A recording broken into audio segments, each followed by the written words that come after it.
L'Europe doit financer sa souveraineté et sa résilience, et en cela elle doit faire des choix d'orientation de l'épargne. Dassault Aviation, c'est la souveraineté. Il y aura un désengagement progressif avec l'OTAN.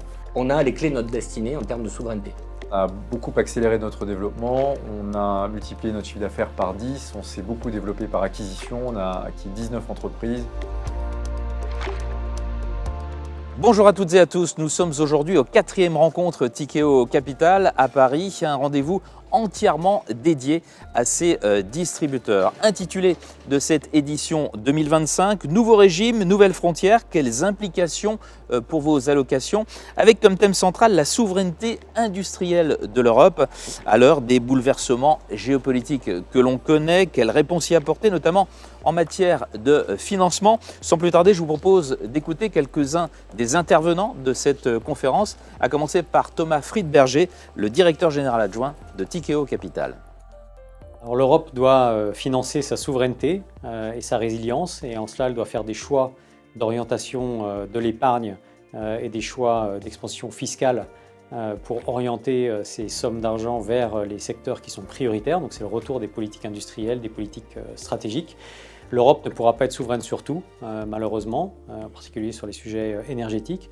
Et donc je pense que l'important maintenant, c'est que l'Europe continue à développer des zones d'expertise sur lesquelles elle est incontournable au niveau mondial, par exemple la transition énergétique, les apporteurs de solutions dans la transition énergétique, pour pouvoir accepter d'être dépendante d'autres zones géographiques sur certains domaines où elle ne pourra pas être souveraine. Et donc c'est un peu la souveraineté 2.0, d'avoir une logique de je suis dépendant de toi, mais toi tu es dépendant de moi, et donc nous avons toujours un dialogue constructif. C'est ça le gros enjeu pour l'Europe aujourd'hui. Pour le groupe Adit, depuis 10 ans, on a beaucoup accéléré notre développement, on a multiplié notre chiffre d'affaires par 10, on s'est beaucoup développé par acquisition, on a acquis 19 entreprises, on a ouvert beaucoup de bureaux à l'international, et ça a été possible grâce au financement en dette privée proposé par Tikehau Capital, qui est notre partenaire depuis plusieurs années, et qui, avec une culture très entrepreneuriale, nous accompagne presque au quotidien dans la mise en œuvre de notre stratégie de développement. Dassault Aviation, c'est la souveraineté. Nous avons besoin d'une chaîne de valeur qui nous permette d'assurer cette souveraineté vis-à-vis de la production pour livrer les avions qui nous ont aujourd'hui été commandés par nos clients et que nous devrons livrer jusqu'à la fin de la décennie. Ce renforcement de la supply chain, c'est vraiment l'élément clé de résilience pour pouvoir assurer cette continuité du business.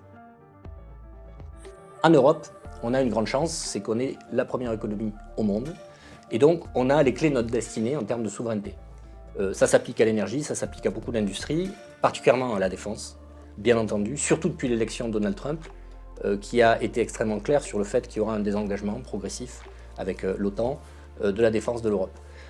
Comme on a ces moyens-là, nous, chez Tikehau, on s'engage et on s'attelle à diriger l'épargne et la retraite des Européens et des Français vers cette industrie, qui se trouve être en plus une industrie qui a 10 ans de carnet de commandes, donc ce n'est pas un problème de demande, c'est vraiment un sujet de financement de la supply chain, des fournisseurs, des grands Airbus, Dassault, Thales, qui eux sont des entreprises cotées bien sûr, mais le marché privé apporte encore beaucoup d'opportunités.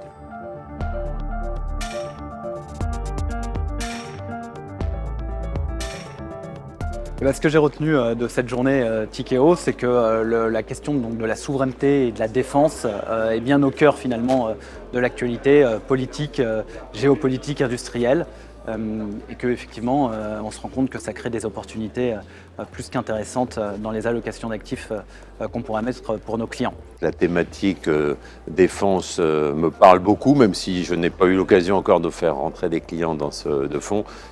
Sachant que le contexte géopolitique actuel est là pour nous conforter et qu'on voit que les carnets de commandes sont déjà bien remplis. Moi, ce qui m'intéresse toujours, c'est d'avoir justement le point de vue des équipes de gestion, des sélectionneurs et des investisseurs sur ces sujets-là. Ça nous donne toujours des éléments de contexte pour nos clients et d'avoir une vue globale justement sur le marché et sur ces sujets-là. La souveraineté et la résilience, ça parle beaucoup à nos clients. Ça répond à un besoin de fond qu'on ressent depuis quelques années maintenant, c'est le besoin d'investir dans quelque chose de concret qui a du sens. Ça plaît énormément et c'est une demande forte de la part de nos clients. La résilience et la souveraineté de nos industriels face aux incertitudes actuelles, un sujet désormais incontournable pour le monde de la finance et les professionnels du patrimoine. Voilà, rendez-vous maintenant en 2026 pour la 5e édition de ces rencontres Tikeo Capital.